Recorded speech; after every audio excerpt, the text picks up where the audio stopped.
we will power social media so that we get the best out of advertisements as we seek to do our headhunts. And yes, you want to know that you're not just getting persons, but you're getting the best fit. And, just looking a little bit about that selection process and some of the tools that you may not know exist, but they exist here in Jamaica. All right, so here we go. Let's go. And we're looking at some of the terminology. So when we talk about recruitment, obviously you hear terms like staffing. And as we may all already be aware, based on our backgrounds, is that the staffing is really filling those vacant positions in your organization, but it is heavily built on the screening and selection process. And I am stopping here to say, and please, you know that you can stop me at any point and say, Jillian, and interject, because it makes the discussion richer. A big part of the problem we find is that we select persons that were not properly screened.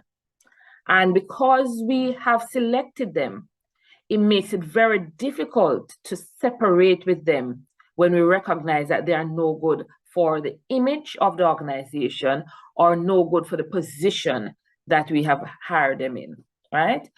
And I say this to say that sometimes even antecedent checks have not been completed. And that is why at the end of the day, this guy works well, but there is something hanging over his head because he has certain unfinished, unresolved criminal matters, etc. And it causes a problem because then that person has come into your organization and has developed relationships with your clientele, has developed relationships with the staff within, and people, you can't disclose what's the reason that prompts you to want to sever ties. But it looks as if he's been targeted, he's been victimized, right? So staffing is heavily focused on that screening and yes, the selection process, right? And I say to persons that when I talk about the term qualification, is qualification the same thing as certification? Let me ask the question first. Naomi, what's your feeling on that?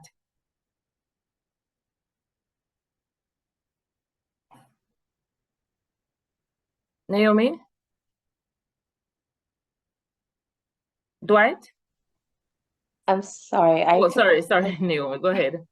I'm so sorry, Julian. I took a call and I heard you call my name. I'm sorry. Oh, so sorry. You think I have a telepathic connection now? I'm so sorry. Uh-huh.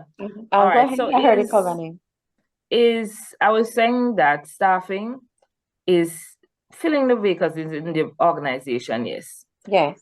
And it's heavily built on the screening and selection process. I was also saying that where we fall down is that we're not screening the people properly. Yes, right? I heard that part. Ahead of telling them that they are selected. Right. Right. And I was saying that we have to make sure also that they have the right qualification. And I was then asking the question, in your mind, is qualification the same thing as certification? Perhaps I would say no. All right, I want you to explain yourself. I agree with you. I don't want you to be right, and then start going off in a different direction, right? So I think qualification is really qualification versus certification. Let me help you. Let me help you. And my simple definition for everybody, and if you have any other thoughts, just share them. But my definition of qualification is plain and simple. Qualification is experience, exposure, and academic certification. Right. That is what qualification is. So someone may have the academic certification, but they don't have the exposure. And that is why they're falling short in the organization. Yes. They're book smart, but they're not street smart, right? They can't implement that which is in theory. You have a lot of persons who can think of the idea, but they can't carry through. And you have to now look at the candidates that come to you to see what are their qualifications, their exposure to the area, whether it's your sector, the job function, the type of organization, and you have to look at their experience. How much time have they really spent, right? And also, some people say, oh, I worked with this, I worked with that, but they spend 2 months here, 1 month there, 4 months there. Really, do they really have the experience? You have to really think about it. And then the academic certification, do they have it?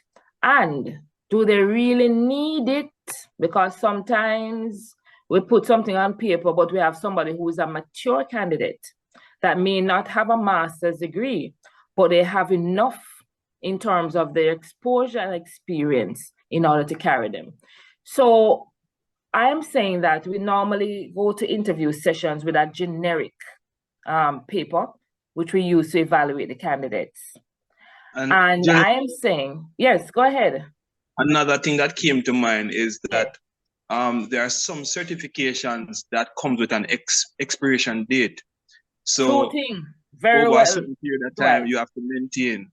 Yes, because if you learn accounting from a long time ago, and the same thing I go on now, right?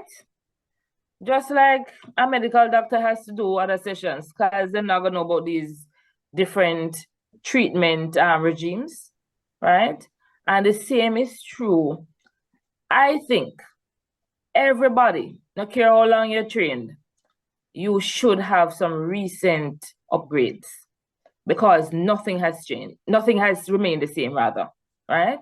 So even somebody in management, they need to show that they have gone back in at points to even do short courses like these.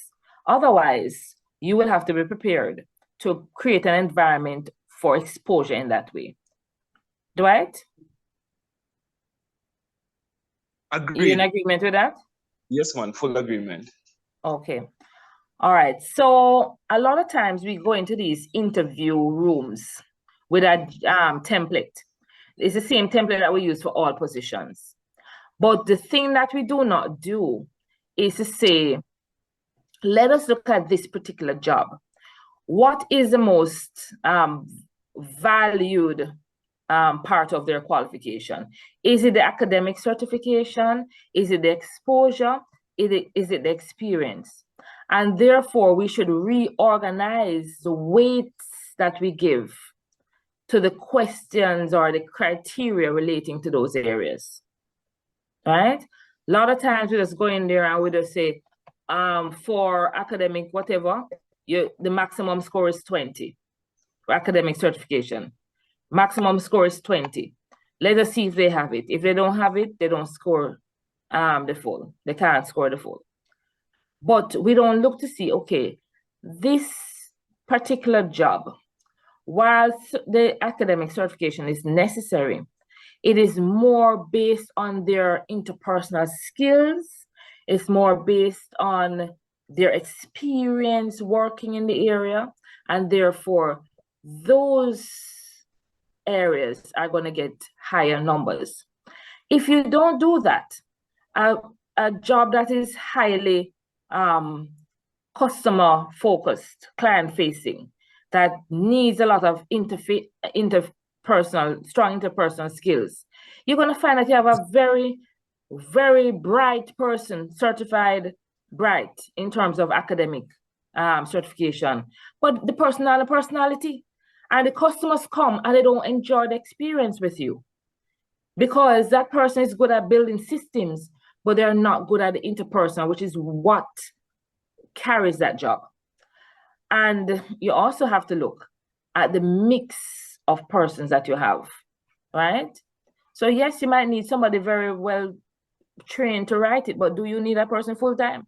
Or you need them just to write it as a special contract and you employ somebody else who has the skill sets with strong interpersonal relations. So I'm giving you some very thought-provoking points, and at any time you stop me, okay? If you want to just give a comment. All right, so when we talk about recruiting, yes, it is actively seeking, finding, screening, and hiring the workers, right? So it's similar, but the recruiting, you have to decide how you're going to seek them out. Sometimes you decide to teach somebody from over one other company too, you know. I do know that we do that, right? Because we see that it's not a competitor, but we see that that person really would bring some value to our organization. And once you have found them, even when it's somebody that you know very well, you still have to ensure you do the screening. And the hiring of workers is something we're going to talk about some more, because these days we have to be very cognizant that people want to work in different ways. The same way we're doing it from as one of my past directors would have said, from 1066, we can't do it that way anymore, right? We have to recognize that people want to have work-life balance, they have different aspirations, and we have to cater to that.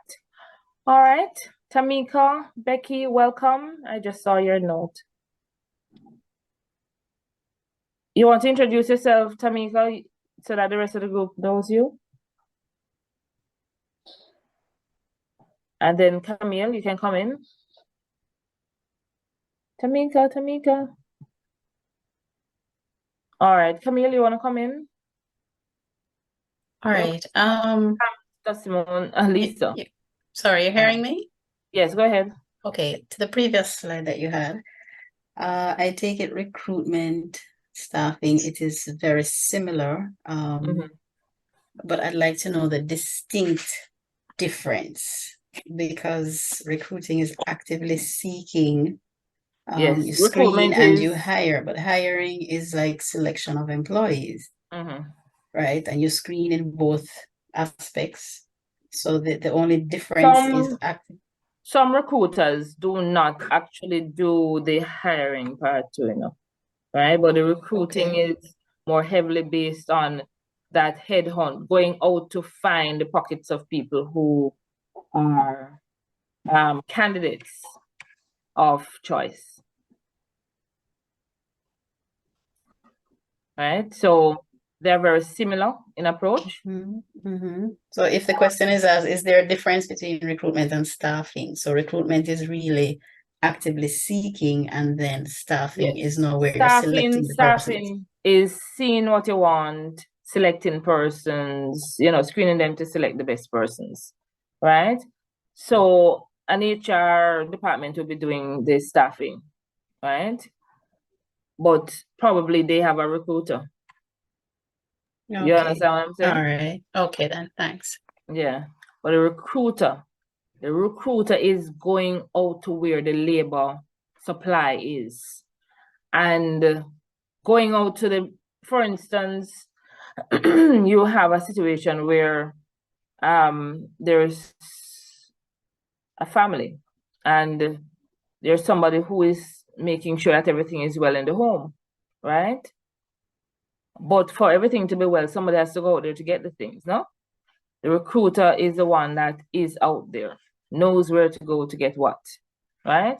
So based on the skill sets that you need, the recruiter knows where to go, right? Where the labor market supply is in relation to that. The recruiter has to be somebody who is following labor market trends.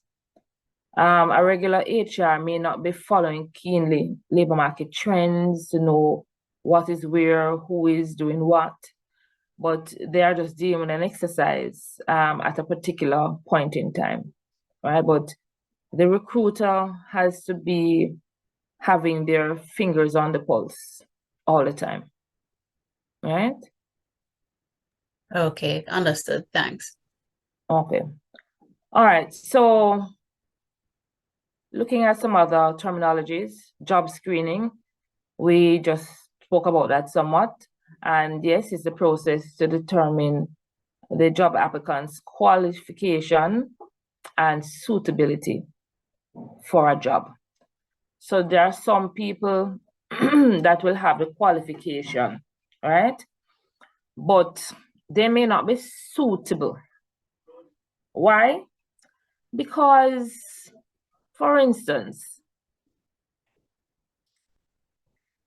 and this might sound a little bit discriminatory, but let's do it just the same. For many years, you didn't have women as linesmen in the JPS because the linesmen are required to climb at different heights, the JPS poles and all of those things. And the conditions under which they work, sometimes it's not in the corporate area, in the developed parts. But when they are establishing new connections in remote areas, it then becomes very difficult to send a woman up there because of the conditions. They might have to be chopping out places, you know, clearing, cleaning in order to erect the light poles and all of those things. So sometimes it's not the best fit to probably employ a qualified woman in that job, some people may say, right? Not that I agree with it 100%, with the linesmen, right? Because women are now part of it. But I'm using this to say that you are oftentimes faced with two candidates. They have the same kind of qualification because they have good amount of years of experience, exposure, and they have the academic certification. Your role is to look to see, are there any other antecedent issues that you need to take into consideration? Are there any other employment history issues that you need to take into consideration, right? Because you have some persons who are good at what they do. But when you check the background, they have had a very controversial employment relationship with several organizations. They're always the ones that HR had to be writing about. Or they're always the ones that have a absenteeism and punctuality problem, right? So